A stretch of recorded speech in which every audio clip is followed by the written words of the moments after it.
ये हो गई पहली बात।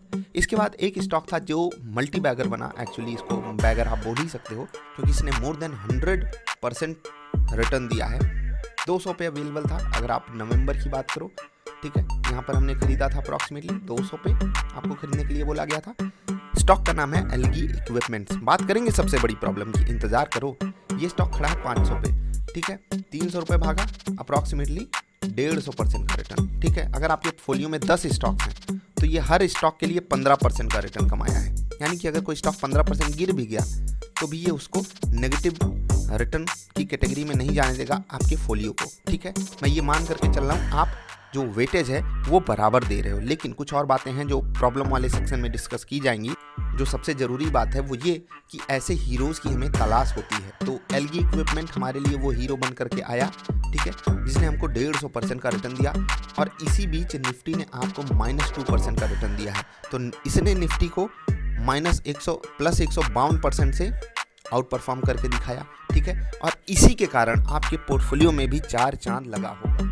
नमस्ते, अभिवादन आपका इनोसेंट इन्वेस्टर के इस नए वीडियो में। दोस्तों, निफ्टी ने पिछली दिवाली से अब की दिवाली तक कुछ खास आपको परफॉर्म करके दिखाया नहीं। अगर नेट बात करें तो 2% नेगेटिव रिटर्न दी है, ठीक है। मैंने आपको एक पोर्टफोलियो प्रोवाइड किया था, उसी पोर्टफोलियो के कुछ स्टॉक्स को लेकर के मैं एक डिस्कशन आपके साथ करूंगा कि पोर्टफोलियो की सबसे बड़ी गलती कौन सी होती है, ठीक है।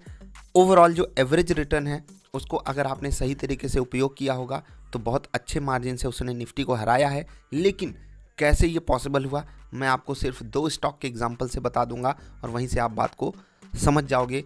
मोस्ट ऑफ द केसेस में मोस्ट ऑफ द स्टॉक्स आपको उतना बढ़िया परफॉर्म करके नहीं दिखाए हैं नेट जब आप कैलकुलेट करोगे। लेकिन कुछ एक हीरोज़ होते हैं और उनके ऊपर जो आपकी रिलायबिलिटी है अगर कमाल कर गई ना, तो जो भरोसा हम सब करते हैं ना अपने स्टॉक्स पे, बस कोई एक हीरो चाहिए होता है और वो कमाल कर जाता है, ठीक है।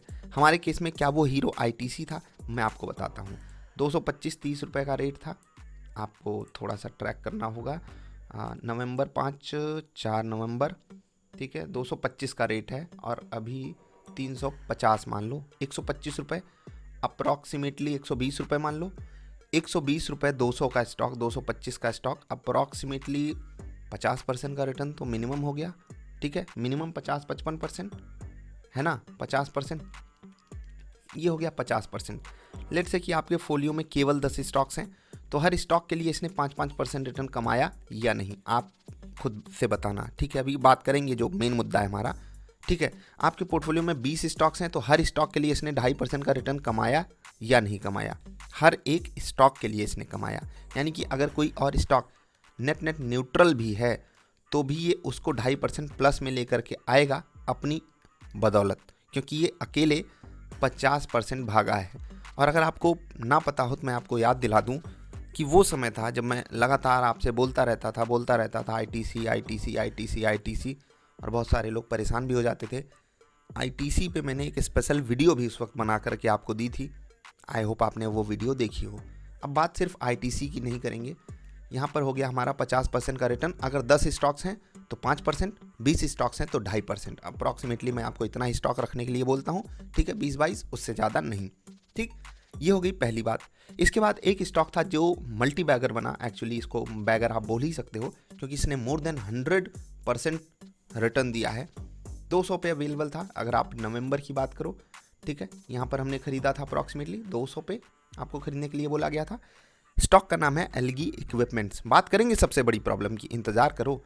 ये स्टॉक खड़ा है 500 पे, ठीक है, 300 रुपये भागा, अप्रॉक्सीमेटली 150% का रिटर्न, ठीक है। अगर आपके पोर्टफोलियो में 10 स्टॉक्स हैं तो ये हर स्टॉक के लिए 15% का रिटर्न कमाया है। यानी कि अगर कोई स्टॉक 15% गिर भी गया तो भी ये उसको नेगेटिव रिटर्न की कैटेगरी में नहीं जाने देगा आपके फोलियो को, ठीक है। मैं ये मान करके चल रहा हूँ आप जो वेटेज है वो बराबर दे रहे हो। लेकिन कुछ और बातें हैं जो प्रॉब्लम वाले सेक्शन में डिस्कस की जाएंगी।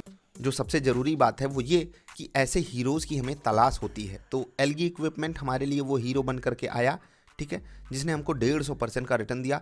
और इसी बीच निफ्टी ने आपको -2% का रिटर्न दिया है। तो इसने निफ्टी को +152% से आउट परफॉर्म करके दिखाया, ठीक है। और इसी के कारण आपके पोर्टफोलियो में भी 4 चांद लगा होगा। लेकिन जो सबसे बड़ी प्रॉब्लम आती है वो पता है क्या है, समझ गए होंगे आप कि भाई साहब जो हमारा काबिल लायक बेटा होता है, सबसे बड़ी तकलीफ़ हमें उसी से होती है। हम उसको बोलते हैं हटाओ, ये हमारे पोर्टफोलियो में रहने लायक नहीं है। 10% दे दिया, कितने लोग तो यहीं एग्जिट कर गए होंगे जब गिरने लगा होगा। कितने लोग यहाँ तो कर ही दिए होंगे, कितने लोग यहाँ कर दिए होंगे। और हाँ, देख लो, यही होता है ना। अब आप कहोगे कि सर आपके पास तो बहुत पैसे होंगे इसलिए आप फोलियो रख सकते थे, हमें पैसों की ज़रूरत थी। नहीं भाई, मेरे पास बहुत पैसे नहीं हैं, बस मुझे अपने फोलियो से प्यार था, ठीक है, इसलिए मैंने रखा उसको। मैंने उसको बच्चे की तरह संवारा, सजाया, नीचे आए तो एवरेज भी किया। एवरेज फार्मूला पे करता हूँ मैं। फार्मूला कौन सा, वो भी आपको बताया हूँ। स्मार्ट SIP वाली बातें आपको बताया हूँ। तकलीफ़ यही है कि हमें जो रिटर्न देगा हम उसको बेच देंगे, बाई नहीं करेंगे, हम उसको सेल कर देंगे। मैं आपको बाई करने के लिए बोलता भी नहीं कि स्टॉक ऊपर जा रहा आप और ख़रीदो। पिरामिडिंग के मैं खिलाफ नहीं हूँ, लेकिन वो एक नए बंदे के लिए थोड़ी सी कठिन बात हो जाती है। लोअर लेवल्स पे मैं आपको ख़रीदने के लिए अच्छे स्टॉक्स ज़रूर बोलता हूँ। इसी बीच अगर आपको याद हो तो वहाँ पर मैंने आपको BPCL भी काफ़ी रिकमेंड किया था, ठीक है, 400 के आसपास, और अभी वो 300 पे अवेलेबल है। 100, 110, 120 रुपये ये भी गिरा हुआ है। लेकिन अगर आपको ना पता हो तो वो भी मैं बता दूँ, अप्रॉक्सीमेटली 70 रुपये तो इसने डिविडेंड दे दिए हैं, ठीक है, 70 रुपये तो इसने डिविडेंड दे दिए हैं। बचा कितना, 30, 40, 50 रुपये, वो भी कवर कर ही लेगा, इतना क्वालिटी स्टॉक है। तो यहाँ पर भी IGL भी मैंने आपको रिकमेंड किया था, पिछले कुछ दिनों में काफ़ी वोलाटिलिटी भी रही है, वो स्टॉक तो काफ़ी ज़्यादा वोलाटाइल था, ठीक है। तो ऐसा नहीं कि हम सब जो सेलेक्ट करते हैं वो परफेक्ट। मैंने आपको बोला ना कि अगर हम 10 सेलेक्ट किए, 20 सेलेक्ट किए, उसमें से कोई एक भी एलगी इक्विपमेंट जैसा हो गया तो उसने तो हमारे पोर्टफोलियो की लगभग प्रॉब्लम दूर कर दी। अब आप लोगों की या हमारी या हम सब की सबसे बड़ी प्रॉब्लम क्या है कि जो अच्छा रिटर्न देने वाले स्टॉक्स होते हैं उनमें हमारा वेटेज कम होता है, या कन्विक्शन कम होता है, ठीक है, या टाइम हम कम उनको देते हैं, ठीक है। हम कहीं ना कहीं इसमें गलती करते हैं, और ऐसा नहीं कि मैंने ये सब गलतियां नहीं करी हैं, आपने भी करी होंगी, और आपके साथ जो हुआ वो बिल्कुल आप उसके लिए समझ लीजिए कि जितना आप डिज़र्व करते हो वही मार्केट आपको देती है। ये स्टॉक तो अभी कुछ दिन पहले 550 पे था, अभी 500 के नीचे, ठीक है। तो कुछ भी कभी भी होता रहता है। अभी वो फिर से अप्रोच कर रहा है और भाग भी रहा है। पिछले ट्रेडिंग सेशन में देख लीजिए कितना तेज भागा है, दिवाली से पहले देख लो, धूम धड़ाका 9% भागा है पिछले ट्रेडिंग सेशन में। कभी भी कुछ भी हो सकता है। हम कोई भी स्टॉक सेलेक्ट कर लें, कितने भी बड़ी क्वालिटी का स्टॉक सेलेक्ट कर लें, भारत पेट्रोलियम भी सेलेक्ट करेंगे वो भी गिर जाएगा। आप में से कुछ लोग कह सकते हैं डिविडेंड मिला, ये हुआ वो हुआ, जाने दो, गिरा तो गिरा ना।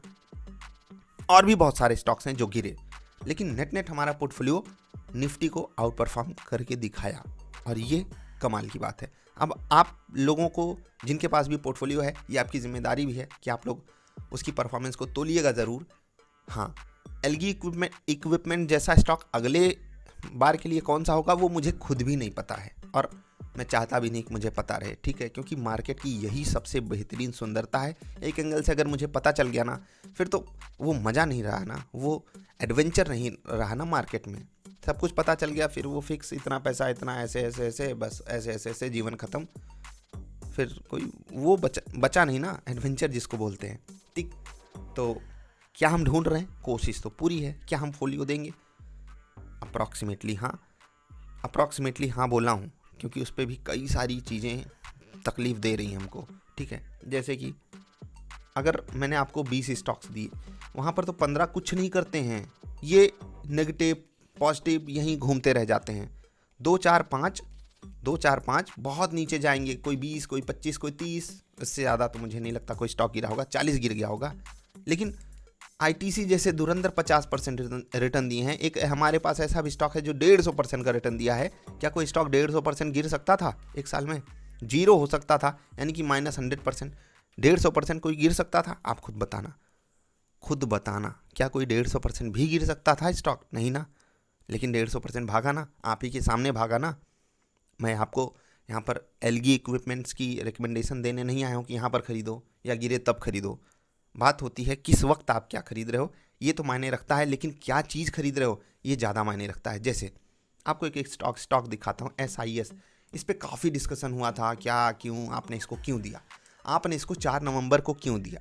यहाँ पर मैंने आपको ये स्टॉक दिया था, और देखो देते ही जैसे इसमें आग लग गई। ये स्टॉक छोटे टाइम फ्रेम में लेस देन 10 डेज में आपको देख लीजिए 440 वाला स्टॉक 540 पे जाकर के खड़ा हो गया, ठीक है। 540 पे 100 रुपये भागा था, ठीक है। अप्रॉक्सीमेटली 25% का रिटर्न इसने आपको 10 दिन में दे दिया था। उसके बाद नीचे गिरा, फिर उसी रेट पे आया जिस रेट पे मैंने आपको रिकमेंड किया था, फिर से ये 25% का रिटर्न दे दिया, फिर उसी रेट पे आया, फिर से लगभग 15% का रिटर्न दे दिया, और अभी जहाँ पर रिकमेंड किया था वहीं पर खड़ा है। यानी कि 1 साल में इसने बहुत आपको एडवेंचर करके दिखाया है। अब यहाँ पर जो लोग स्मार्ट डिसीजन लिए होंगे उनको तो काफ़ी मज़ा आ गई होगी, लेकिन जो लोग यही गलती एलगी इक्विपमेंट्स में कर गए उनके साथ क्या हुआ वो आपको पता है। रही बात फोलियो की, रही बात इन्वेस्टमेंट की, तो जो लोग एसआईएस को भी लेकर के बैठे हुए हैं, एलगी इक्विपमेंट्स को भी लेकर के बैठे हुए हैं, उनको पता है कि एसआईएस ने जो किया वो उसका अपना नेचर, एलगी इक्विपमेंट ने जो किया वो उसका अपना नेचर। नेट हमको क्या मिला, हमें उस पर फोकस करना है। रही बात बुरे स्टॉक्स की, वो भी मैं डिस्कस करूंगा आपके सामने, जैसे कि बीपीसीएल और ये आपका आईजीएल, ये तो बहुत ही नेकेड एग्जाम्पल हैं गलत साबित हो जाने के।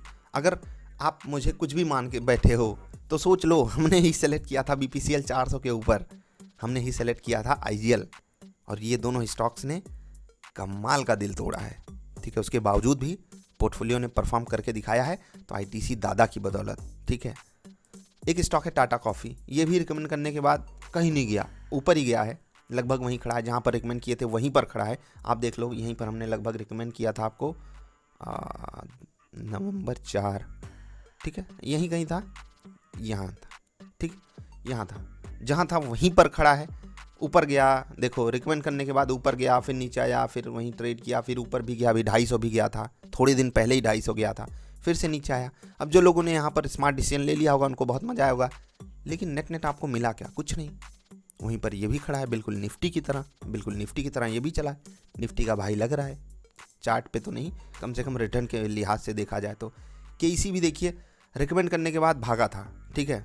रिकमेंड करने के बाद आप देख लो, अगर मैं सही हूँ तो नहीं भागा, नहीं क्या, नहीं भागा था, ठीक है। यहाँ से भागा था ये 100 रुपये, 450 वाला 550 गया था, लेकिन अभी 400 पे खड़ा है, नेगेटिव रिटर्न दिया है।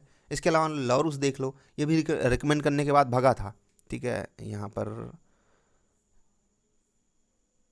नवंबर यहाँ पर था, ठीक है, यहाँ पर था, और 500 वाला स्टॉक 600 गया था, ठीक है। ये भी देख लो, 500 वाला स्टॉक 600 गया था, 20-22% का रिटर्न इसने भी दिया था, लेकिन उसके बाद नेट कॉस्ट टू कॉस्ट खड़ा है। आईजीएल की बात तो मैंने कर ली, इसके अलावा भी बहुत सारे स्टॉक्स थे, ठीक। तो सबसे बड़ा इशू क्या है यहाँ पर, सबसे बड़ा इशू है कि जो हमारा लाडला बच्चा होता है, जो हमारा लाडला साथी होता है, जो ऑनेस्ट लोग होते हैं, जो वही करते हैं जो हम चाहते हैं, हमें उनसे जो प्यार होता है ना, वो बहुत दिखावटी टाइप का हो जाता है, हम उनसे दूरी बनाना चाहते हैं, भाग जाते हैं। हमें भी अलग ही लेवल का स्वैग पसंद होता है, और ये मैं खुद को कुछ पीछे ले जा करके अपने बारे में बोल रहा हूँ। हमें इन द सेंस, आप में से भी कुछ लोग रिलेट कर पाओगे, जिन लोगों ने एलगी इक्विपमेंट्स को बेच दिया होगा, जिन लोगों मतलब कुछ भी कभी हमको लगेगा, कभी खुशी कभी गम जैसा वाला माहौल हो जाता है। नेट फोलियो देखोगे, जिन लोगों ने भी पेशेंस दिखाया उन्हें समझ में आ रहा होगा, और उन्हें जो भी बात समझ में आ रही है, लेट्स से कि हमारा रिटर्न फोलियो का 7% का है, ठीक है, हमारे फोलियो ने 7% का केवल रिटर्न दिया है, तो उसको आप ऐसे मत देखना 7%, उसको ऐसे देखना कि निफ्टी -2 है, हमारा 7 है, तो 7 और 2 9 हो गए, 9% हमने मार्केट को आउट परफॉर्म किया है। आई होप आप समझ गए होंगे।